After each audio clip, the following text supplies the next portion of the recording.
राज्य है, महत्वपूर्ण राज्य है, डबल इंजन की सरकार है।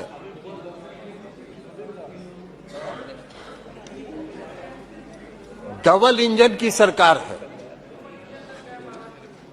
और वहां की चर्चा जब होती है, वहां के हालात पर जब चर्चा होती है, तो जो सत्ता पक्ष के लोग हैं वो विभिन्न राज्यों के छिटपुट घटनाओं की चर्चा करके उसको जस्टिफाई करना चाहते हैं। ये नहीं है। मणिपुर को आप इतने हल्के में नहीं लें। आज मणिपुर में घटना हुई है, कल मिजोरम में होगी, परसों नागालैंड में होगी। आपका पूर्वोत्तर, पूरा पूर्वोत्तर का सीमा, आपका पूरा पूर्वोत्तर का सीमा उससे प्रभावित होगा। लेकिन आप उसकी गंभीरता ही नहीं समझ रहे। आज मणिपुर की हालत बहुत खराब है। उसकी गंभीरता के बारे में किसी ने चर्चा नहीं की। लंबा लंबा भाषण हुआ, लेकिन मणिपुर की गंभीरता में और मणिपुर की स्थिति के बारे में किसी ने एक शब्द बोलने का, इसलिए कि उनको पता ही नहीं है कि मणिपुर में क्या हुआ। उनको पता ही नहीं है कि मणिपुर में क्या हुआ। मैं भी गया था, मणिपुर गया था, और मैं गया था, दो समुदाय के बीच इतनी दूरी बढ़ गई है, इतनी घृणा फैल गई है एक दूसरे के प्रति कि उसको पाटना बहुत मुश्किल है। जितने हल्के में आप कह रहे हैं उसको आप नहीं पाट सकते। दोनों समुदाय के लोगों में विश्वास की कमी है। हम लोग गए थे, दोनों समुदाय के राहत शिविरों में गए थे। दोनों समुदाय के लोगों का विश्वास राज्य की सरकार के प्रति समाप्त हो गया। दोनों समुदाय के लोग आज राज्य सरकार को पूरे मणिपुर की घटना के लिए दोष दे रहे हैं। आप कह रहे हैं क्या मांग किया था विपक्ष ने? भाई आप कह रहे हैं कि गृह मंत्री जी बयान देने के लिए तैयार थे, रक्षा मंत्री जी बयान देने के लिए सब तैयार थे। ये सरकार किसकी है? सरकार किसकी? सरकार है इस देश के आदरणीय प्रधानमंत्री जी के नेतृत्व में। हम विपक्ष के लोग यही चाह रहे थे कि आदरणीय प्रधानमंत्री जी, आज 3 मई से आज तक लगातार मणिपुर जल रहा है और इस देश के प्रधानमंत्री एक शब्द नहीं बोल रहे। वहां के जो 150 से ज्यादा लोग मर गए, उनके प्रति संवेदना का भी एक शब्द नहीं बोल रहा। इतनी बड़ी घटना हो गई इस देश के किसी राज्य में, पूर्वोत्तर के राज्य में, आप एक शब्द नहीं बोल रहे। हम लोग की यही मांग थी कि आदरणीय प्रधानमंत्री जी आए और मणिपुर के बारे में बताएं, मणिपुर के लोगों के प्रति अपनी संवेदना व्यक्त करें। उन्होंने कहा नहीं। और जब राहुल गांधी जी ने कहा कि अहंकार का ये मतलब, ये अहंकार का प्रतीक है, तो बहुत लोगों को चिलमिलाहट लगी, तितली लग गई। नहीं है। मणिपुर में आज बहुत कुछ करने की जरूरत है। मणिपुर के लोगों में विश्वास पैदा करने की जरूरत है। दोनों समुदाय में विश्वास पैदा करने की जरूरत है। मणिपुर के लोगों को पुनर्वासित करने की जरूरत है। आज बेघर होकर लोग मई से आज तक राहत शिविरों में रह रहे। राहत शिविर में गर्भवती महिलाओं का गर्भ रह रही है, वहां प्रसव पीड़ा हो रहा है, वहां बच्चे पैदा हो रहे हैं। यह दुर्भाग्य है।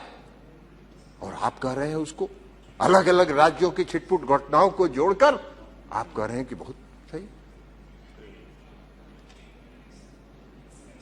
भाई मौन व्रत तो धारण किया प्रधानमंत्री जी ने, जरूर किया। क्या नहीं? प्रधानमंत्री जी इस देश के प्रधानमंत्री हैं। उनका यह कर्तव्य दायित्व तो नहीं बनता है कि अपने राज्य में, किसी राज्य में इतनी बड़ी घटना हो गई, उसके बारे में हम एक शब्द बोले? क्या है? ये तो वही पुरानी कहावत है, रोम जल रहा था, नीरो बंसी बजा रहा था। और दिनकर जी की एक कविता है, हम आपको सभापति महोदय सुनाना चाहते हैं। क्या कहा कि मैं घनघोर निराशावादी हूं, तब तुम ही टटोलो हृदय देश का और कहो, लोगों के दिल में कहीं अश्रु क्या बाकी है?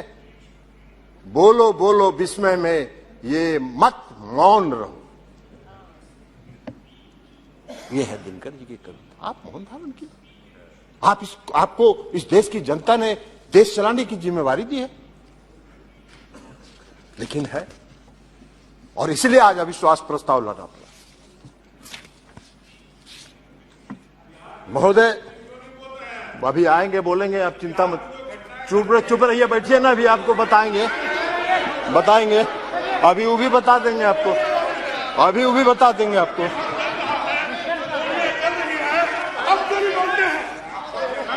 बैठिए आराम से बैठिए, सुनिए, नहीं बैठिए जी, आप बोलिए,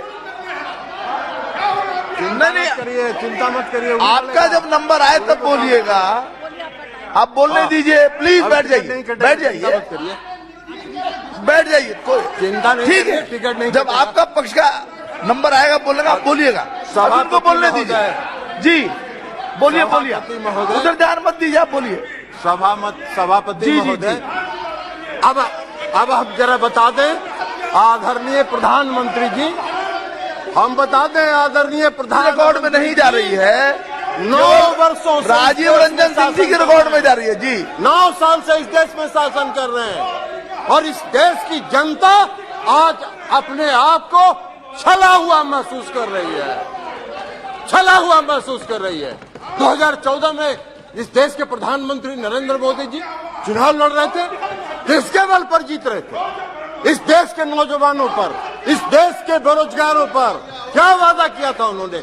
इस देश को उन्होंने वादा किया था 2 करोड़ बेरोजगारों को प्रति वर्ष रोजगार देंगे। 9 साल हो गया, 18 करोड़ का तो हिसाब दीजिए, 18 लाख का भी हिसाब नहीं दे रहे, 18 लाख का भी हिसाब नहीं दे रहे, काहे का?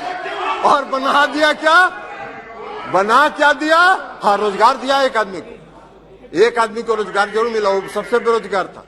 हम नाम नहीं बोलेंगे किसको रोजगार दिया उन्होंने, ये खुद बताएं कि किसको रोजगार उन्होंने दिया, जो सबसे बड़ा बेरोजगार था, और उसको भारी रोजगार देके पूरा इस देश के नंबर 1 और दुनिया के नंबर 3 पर पहुंचा देने का काम किया। नाम बताइए आप ही, किसको इतना बेरोजगार था जिसको रोजगार दिया? इस देश के नौजवानों को तो रोजगार नहीं मिला। हम लोग भी चुनाव लड़ रहे थे 2014 में, जो बेंगलोर में, महाराष्ट्र में और अलग अलग शहरों में जो लड़के इंजीनियरिंग और मेडिकल कॉलेज में पढ़ते थे, सब अपनी पढ़ाई छोड़ के गांव आ गए थे और सब अपने घर में बैठ गए थे और कह रहे थे अपने अभिभावकों को कि मम्मी पापा वोट दे दो मोदी जी को, हम लोगों को रोजगार मिल जाएगा।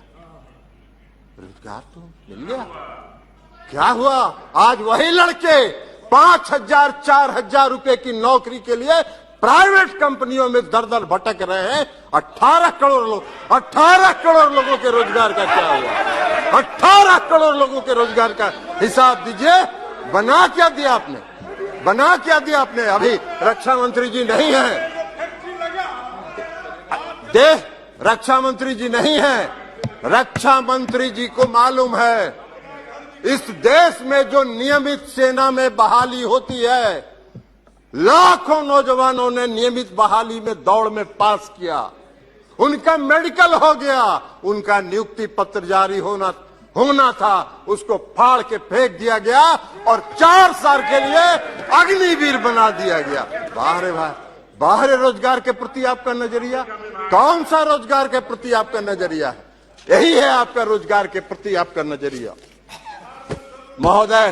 महोदय, देश के प्रधानमंत्री ने 2014 में घूम के भाषण दिया। अरे बोलिए ना कि नहीं बोले थे कि 2 करोड़ लोगों का अगर साहस है, हिम्मत है तो कहिए कि हमने नहीं कहा था कि हम 2 करोड़ लोगों को रोजगार देंगे। काला धन लाएंगे, काला धन पूरे देश से लाएंगे, पूरे दुनिया में जितना काला धन है वो लाएंगे। हर गरीब के खाते में 10 से 15 लाख रुपया पहुंचाएंगे। एक आदमी को भी नहीं मिला। काला धन लाने की तो बात छोड़ दीजिए। विजय माल्या, नीरव मोदी और मेहुल चौकसी आपके आंख के नीचे से काला धन लेके विदेश चला गया, आपका बैठे रह गया। आप देश की जनता को छल रहे हैं, देश की जनता को छलने का काम कर रहे हैं।